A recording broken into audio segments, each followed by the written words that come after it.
A partir de janeiro de 2026, algumas regras da aposentadoria serão modificadas. E nós estamos aqui no escritório Gonzalez Advocacia, que atua nessa área previdenciária, para trazer algumas informações para os nossos internautas sobre algumas dúvidas que podem pairar na cabeça daquelas pessoas que estão prestes a conquistar essa tão buscada aposentadoria. Então, a partir de 1º de janeiro de 2026, passam a valer novas exigências para quem pretende se aposentar pelo INSS e que ainda não cumpriu, os requisitos até o final de 2025.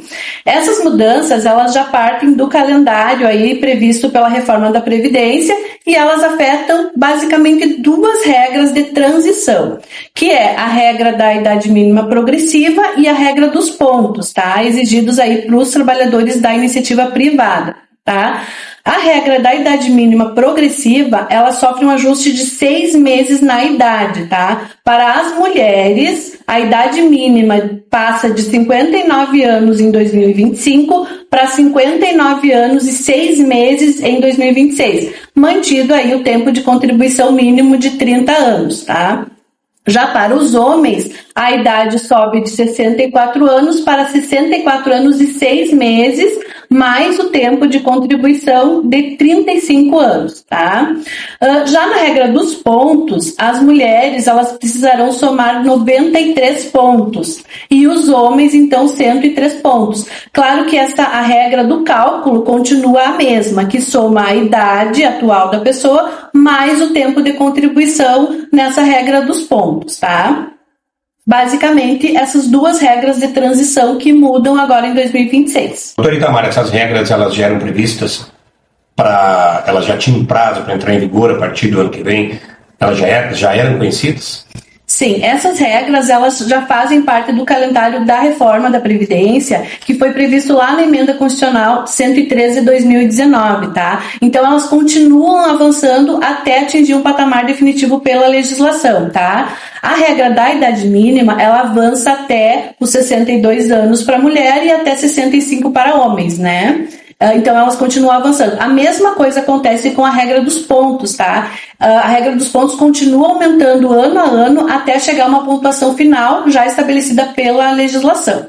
Qual é a principal preocupação que deve ter a pessoa no sentido de preparar documentos, para chegar com tudo prontinho para encaminhar a aposentadoria? Então, é muito importante que a pessoa faça um planejamento cuidadoso, um planejamento estratégico, procure um profissional que seja especialista em direito previdenciário para conseguir se organizar, juntar a documentação necessária, porque é muito importante, entre se aposentar hoje, talvez com um valor reduzido, ou então esperar um momento para garantir um benefício que seja mais seguro para o futuro da pessoa.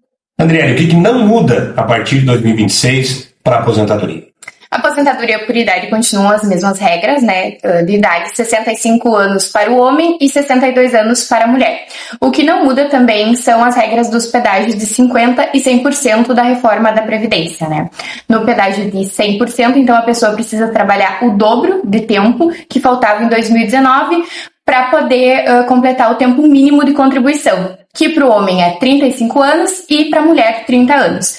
Além de ter a idade mínima, que para os homens é 60 anos e para as mulheres 57 anos. Já no pedágio de 50% não precisa ter idade mínima.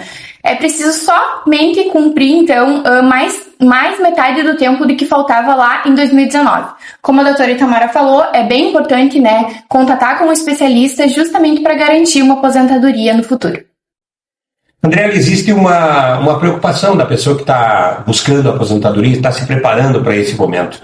Uma delas é o que ela vai ganhar a partir da aposentadoria, como é que funciona?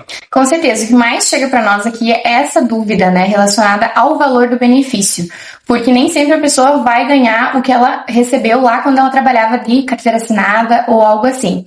Na verdade é feito um cálculo e esse cálculo precisa de muita atenção, então às vezes por um erro técnico ou alguma outra questão, a pessoa acaba recebendo menos do que deveria, né, então por isso que é muito importante fazer o planejamento e fazer esse cálculo.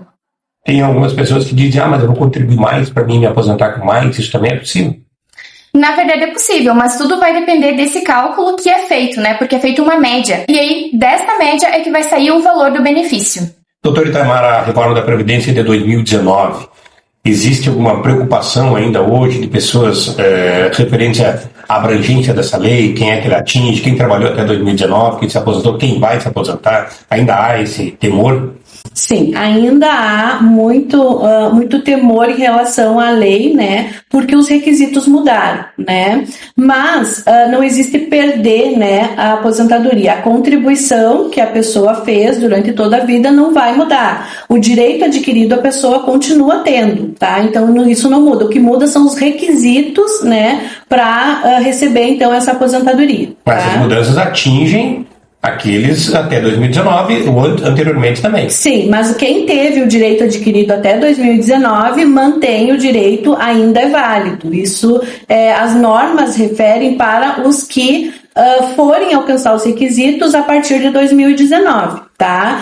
São as regras de transição, elas vieram, as regras de transição, para não impactar aqueles que estavam pertinho da aposentadoria, né? Então, quem estava perto de se aposentar, vieram as regras, então, para permitir que a pessoa pudesse cumprir mais alguns requisitos e, então, se aposentar. Pode ficar tranquila, não tem nenhum risco. Pode ficar tranquilo, o direito adquirido é garantido para se aposentar. Andriele, como é que o segurado pode buscar uma regra mais vantajosa para ele saber qual é a mais vantajosa? Então, na verdade, é necessário comparar, né, todas as regras que são aplicáveis, levando em consideração a idade, os pontos, o pedágio de 50%, o pedágio de 100% e também a aposentadoria por idade, porque cada uma dessas pode resultar em um valor diferente, por isso que é muito importante ir atrás dessas questões.